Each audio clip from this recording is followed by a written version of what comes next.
जी गिलगित बल्तिस्तान में एक इशू आ रहा है कि वहाँ की जो जियो टैगिंग है, वहाँ की जो लोकेशन है वो मकबूजा जम्मू एंड कश्मीर की आ रही है, यानी भारत की तरफ से आ रही है, पाकिस्तान की तरफ से नहीं आ रही। गिलगित बल्तिस्तान के हवाले से, जी हाँ जी, गिलगित बल्तिस्तान के हवाले से डॉन न्यूज ये रिपोर्ट कर रहा है कि ट्विटर ने गिलगित बल्तिस्तान को मकबूजा कश्मीर में शिफ्ट कर दिया है कि इंडिया के हेल्ड जो है वो कोई भी शख्स वहां से अगर उसको खोल रहा है ट्विटर को, उसकी ट्वीट्स ऐसे लग रही हैं कि जैसे ये मकबूजा कश्मीर से हो रही हैं। तो ये वो चीजें जो परेशान कर देती हैं। लगता है कि हमारे साथ एक साजिश हो गई है, हमारे साथ एक बहुत बड़ी साजिश हो गई है। इसकी वजह ये है कि जब हमें आज दिन में पता ये चला कि जनाब जो एलोन मस्क साहब हैं उन्होंने हमारे जो गिलगित बल्तिस्तान है उसकी लोकेशन ही चेंज कर दी।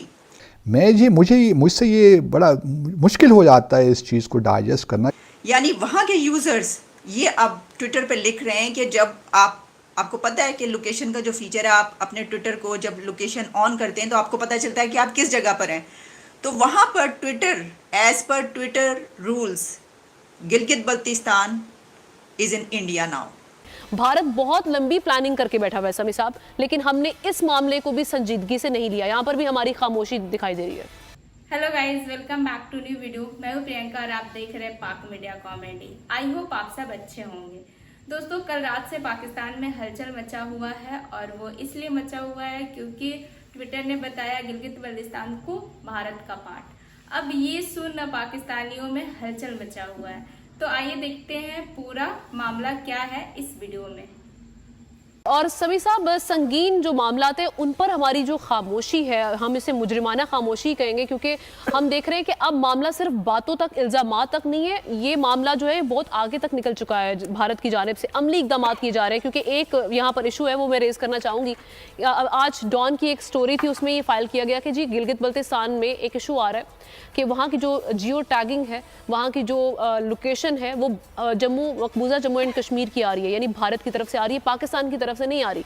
भारत बहुत लंबी प्लानिंग करके बैठा हुआ है समी साहब, लेकिन हमने इस मामले को भी संजीदगी से नहीं लिया। यहाँ पर भी हमारी खामोशी दिखाई दे रही है। देखिए, हर मामले पर हमारी खामोशी है। गिलगित बल्तिस्तान में जो कुछ हुआ, एक चीज आपको आमना साहबा देखनी पड़ेगी, हमें अपने गिरबान में भी झांकना पड़ेगा। भारत तो हमारा दुश्मन है, वो उसने तो हमें नुकसान पहुंचाना ही पहुंचाना है। उसने हमें बताए बगैर पानी छोड़ना ही छोड़ना है। लेकिन अगर हम हर साल ये पीटते रहें कि भारत ने हमें बताया कि पानी छोड़ दिया, तो इसमें मेरा ख्याल है कि हमारा ज्यादा कसूर है। हमें सिस्टम डेवलप करना चाहिए। ये क्या वजह हुई कि गिलगित की अचानक से लोकेशन चेंज करके अब उसको इंडियन टेरिटरी में दिखाया जा रहा है ट्विटर के मुताबिक, और इस पे फिर डॉन ने इसको पब्लिश भी किया और ये खबर आई है और इंडियन मीडिया में भी इसको पब्लिश किया जा रहा है। और उसमें यह है कि Twitter relocates users in GB to Jammu and Kashmir.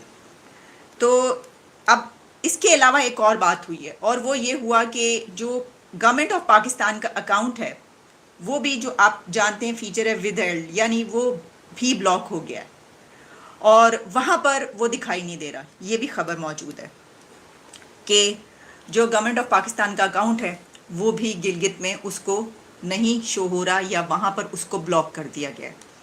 तो ये हो क्या रहा है हमारे साथ, ये हो क्या रहा है? अब लगता है कि जो एलोन मस्क साहब हैं वो जनाब मोदी साहब से मिलने के बाद बहुत ही ज़्यादा मुतासिर हो गए हैं या तो कुछ, और ये जो है उन्होंने सोचा कि ऐसा करते हैं कि ख़ुद से ही ये कर देते हैं, या फिर ये कोई मिस्टेक है, ये कोई एरर है, ये कोई गलती है, जो भी है, लेकिन यहाँ पर जो है वो पौड़ा पड़ चुका है। Twitter seems to have blocked access to the government of Pakistan's official account in GB, यानी Gilgit Baltistan, and changed the region's location to parts of India. It has emerged कि उन्होंने पाकिस्तान की जो हुकूमत का ऑफिशियल अकाउंट है उसको भी वहां पे बंद कर दिया, विदहेल्ड कर दिया, क्योंकि उनको नजर ये आ रहा है कि जैसे ये कोई खुदा ना खास्ता इंडिया का इलाका है। ऑल्दो कि इंडिया की बड़ी ख्वाहिश है और वो हमेशा इस हवाले से कहते रहते हैं जी गिलगित बल्तिस्तान ये और वो मौसम का हाल भी बताते होते थे कि मुजफ्फराबाद का क्या मौसम है।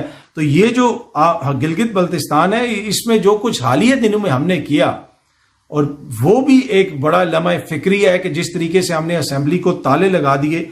अब यहाँ पे जो खबर है इसके मुताबिक जो वहाँ की असेंबली का अकाउंट है वो भी नहीं खुल रहा, ठीक है। GB information department claimed that there were no restrictions on the official account लेकिन an employee of GB assembly told Dawn that account was indeed inaccessible, कि जो अकाउंट है वो इनएक्सेसिबल हो गया है, जो जीबी की असेंबली, और जीबी असेंबली का जिस तरीके से हमने ताले लगाए, ये समझने की जरूरत है कि इतने हसास जगहों पे हम क्या कर रहे हैं। सिर्फ कि हमने पीपल्स पार्टी की हुकूमत बनानी है, हुकूमत खत्म करनी है, हमने असेंबली को ताला लगा दिया, वहां पे सील कर दिया, फिर जनाब वहां पे बंदे तोड़े जा रहे हैं, और हो रहा क्या है आलमी सतह के ऊपर, वो हमारे लिए लम्हा फिक्री है। और ये डॉन ने बड़ी डिटेल इसकी शाया की है, उसमें तस्वीर भी हैं जो अकाउंट्स विदहल्ड हुए हुए हैं, जिन लोगों ने ट्वीट्स वगैरह की हैं, जिनकी लोकेशन जो है मकबूजा कश्मीर या भारत की आ रही है, वो भी चीजें, तमाम तफसीलात इस खबर के अंदर शेयर की हैं। ये सोचने की जरूरत है कि ये इतना हसास इलाका है, और हम यहाँ पे क्या कर रहे हैं कि जी वज़ीर आला को हमने नायल करार देना है, हमने असेंबली को बंद करना है। क्यों? हमने पाकिस्तान तहरीक इंसाफ की हुकूमत खत्म करनी। इतनी शॉर्ट साइटेडनेस नहीं होनी चाहिए। जब व्हाट्सएप ग्रुप्स में आपको पता है ये डिस्कशंस हो रही हैं और ये जो शेयर किया जा रहा है, जो यूज़र्स बता रहे हैं, ये अब इसमें यह है कि जैसा कि मैंने आपको बताया कि जो गवर्नमेंट ऑफ पाकिस्तान का अकाउंट वहाँ पर ब्लॉक किया गया है, उसमें जब वो पूछते हैं, उसमें ये भी आता है ना कि आप देखते हैं कि भाई क्या है, तो उसमें कुछ ऐसा लिखा गया है कि कोई डिमांड है, कोई लीगल डिमांड है जिसकी बिना पर ऐसा किया गया। एग्जैक्टली मैं इसके ऊपर, क्योंकि मैंने ये खुद से जाके नहीं देखा, लेकिन जो अभी तक सामने आ रहा है वो ये है कि जब उसके ऊपर आप तफसील में जाते हैं, लर्न मोर में, तो उसमें पता चलता है कि कोई डिमांड है। अब डिमांड किसकी तरफ से हो सकती है, ये आप जानते हैं कि जाहिर है कि डिमांड जो वो इंडिया की तरफ से होगी। और ये तो आपको पता है, ये स्टैंड इंडिया का एक, जिस पे हम कई मरतबा पहले बात भी कर चुके हैं, जो गिलगित और बल्तिस्तान के हवाले से है, और जो आज़ाद कश्मीर के हवाले से है, या फिर ये कि जो सी पैक जहाँ से गुजरता है, वो सब सारी जो डिटेल्स हैं वो सब आपको पता है। बल्कि इससे पहले आप ये भी जानते हैं कि अभी जो SCO हुई है समिट, उसके अंदर इंडिया की तरफ से जो BRI है उसको सपोर्ट नहीं किया गया। लेफ्टिनेंट जनरल अब्दुल कयूम साहब, उनका कहना ये है कि जी RSS को जो है वो टेररिस्ट ग्रुप या ऑर्गेनाइजेशन जो है डिक्लेयर कर देना चाहिए। सर आप क्या कहेंगे, क्योंकि हमारे यहाँ भी बहुत सारे ग्रुप हैं, उनके बारे में वो कुछ नहीं कहते, लेकिन RSS के बारे में उन्होंने कहा है। हाँ जी, देखिए वो तो कहने को कुछ भी कह सकते हैं। RSS बुनियादी तौर पर तो एक बहुत बड़ी ऑर्गेनाइजेशन है भारत की, और उनके बारे में इस तरह की बात करना एक बहुत ज़्यादती है, अनफेयरनेस है, क्योंकि RSS बुनियादी तौर पर सेवा करती है और इंटेलेक्चुअल डिस्कोर्स भी करती है और पॉलिटिकल डिस्कोर्स भी करती है। और मतलब कोई ढकी छुपी बात नहीं कि इस वक्त की जो बीजेपी सरकार है उनके साथ RSS का बहुत बड़ा वो है, एफिलिएशन है, और RSS को पाकिस्तानी तो अनफॉर्चुनेटली समझ ही नहीं सकते। RSS एक बहुत बड़ी ऑर्गेनाइजेशन है। अच्छा, अब जो RSS के बारे में जो उसको RSS को टेररिस्ट करार देना चाहिए, बहुत ही स्टूपिड लोग हैं जो ये बातें करते हैं। मतलब RSS ने क्या कोई बम फाड़े हुए हैं जिस तरह अलकायदा ने या जैश मोहम्मद या इस तरह के जो ऑर्गेनाइजेशंस हैं, सुसाइड बम? RSS इस तरह की नॉनसेंस में हरगिज नहीं है। RSS तो लोगों के साथ जुड़ी हुई जमात है। आज का पूरा वीडियो देखने के लिए आप सभी का बहुत बहुत धन्यवाद। वीडियो अच्छा लगता है तो लाइक शेयर कर दे, चैनल पर नए हैं तो चैनल को सब्सक्राइब कर ले और बेल आइकन भी प्रेस करें ताकि लेटेस्ट वीडियो का नोटिफिकेशन आपको मिलता रहे, और अपनी राय कमेंट में जरूर दें। तो फिर मिलते हैं अगले वीडियो में, अपना ख्याल रखें। जय हिंद, जय भारत।